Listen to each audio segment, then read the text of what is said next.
শেখ হাসিনার জন্যে কেন দরদ মোদির? শেখ হাসিনা মোদির বান্ধবী, একে অপরের সাথে মাখামাখি আছে আমরা জানি, বলছেন ভারতের আইনজীবী বাবুলাল। দর্শক, শেখ হাসিনা মোদিকে নিয়ে বাবুলাল আর কি বলল সরাসরি শুনব বাবুলালের মুখ থেকে। শেখ হাসিনার জন্য কেন এত দরদ উতলে পড়ছে? শেখ হাসিনা নরেন্দ্র মোদীর খুব ভালো বান্ধবী, এটা আমরা জানি। আমাদের প্রধানমন্ত্রী নরেন্দ্র মোদী, বাংলাদেশের প্রাক্তন প্রধানমন্ত্রী শেখ হাসিনা, দুজনের খুব ভালো আঠার মতো সম্পর্ক, খুব ভালো একটা বন্ধু বান্ধবীর সম্পর্ক, এটা আমরা জানি।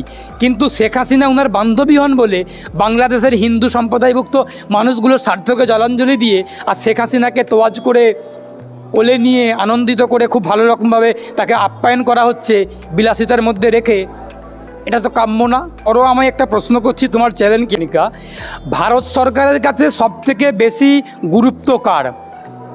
যদি বাংলাদেশের প্রাক্তন প্রধানমন্ত্রী শেখ হাসিনার গুরুত্ব বেশি হয়ে থাকে, তাহলে বাংলাদেশি হিন্দু বা বাংলাদেশি যারা আছেন তারা যাদের জন্য মরাকান্না কাঁদছেন এই বিজেপি, তাহলে তাদের মূল্যটা বেশি নাকি এই শেখ হাসিনার মূল্যটা বেশি? এই শেখ হাসিনাকে যেভাবে আদর করে যত্ন করে কোলে তুলে ভারত সরকার আপ্যায়ন করছেন অতিথির মতো, তাহলে শেখ হাসিনাকে গুরুত্ব দিতে গিয়ে আমার বাংলাদেশের যারা হিন্দু সম্প্রদায়ভুক্ত ভাই বোনেরা বন্ধুবান্ধবী আছেন যারা নিপীড়িত হচ্ছেন, তারা সেই বাংলাদেশের গণ্ডির মধ্যে বাউন্ডারির মধ্যে নিপীড়নের শিকার হচ্ছে। আর সেই বাংলাদেশিরা নিপীড়িত হয়ে যখন ভারতবর্ষে আসার চেষ্টা করছেন, তখন নরেন্দ্র মোদীর বিএসএফ সেনা সীমান্তে বন্দুক কাত করে গুলি করার চেষ্টা করছেন। সীমান্তগুলোকে খুলে দেওয়া হয়েছিল কখন? যখন অনুব্রত মণ্ডলের গরু বাংলাদেশে পাচার হবে, সেই জন্য খুলে দেওয়া হয়েছিল। এই নরেন্দ্র মোদীদের কাছে বাংলাদেশের নিপীড়িত হিন্দুদের থেকে অনুব্রত মণ্ডলের গরুর মূল্য বেশি। শেখ হাসিনার জন্য কেন এত দরদ উতলে পড়ছে? শেখ হাসিনা নরেন্দ্র মোদীর খুব ভালো বান্ধবী, এটা আমরা জানি। আমাদের প্রধানমন্ত্রী নরেন্দ্র মোদী, বাংলাদেশের প্রাক্তন প্রধানমন্ত্রী শেখ হাসিনা, দুজনের খুব ভালো আঠার মতো সম্পর্ক, খুব ভালো একটা বন্ধু বান্ধবীর সম্পর্ক, এটা আমরা জানি।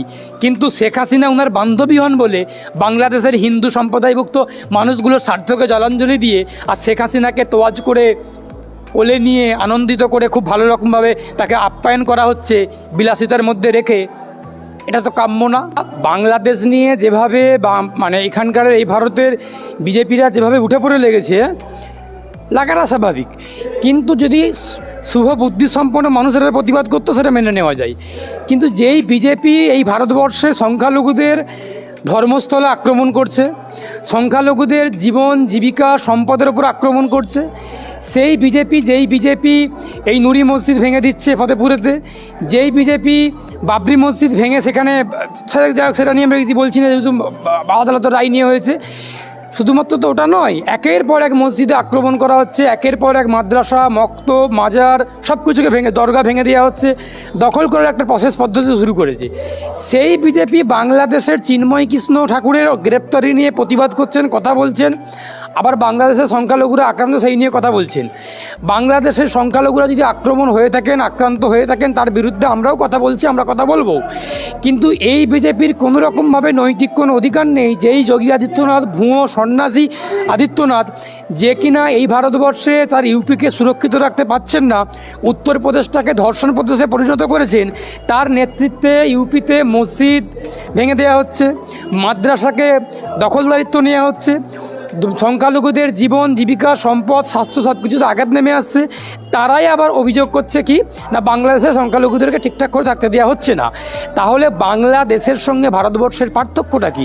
আমরা শুরু থেকেই বলে আসছি, বা আমি তো বলছি যে বাংলাদেশ ভারতবর্ষের থেকে ভালো আছে।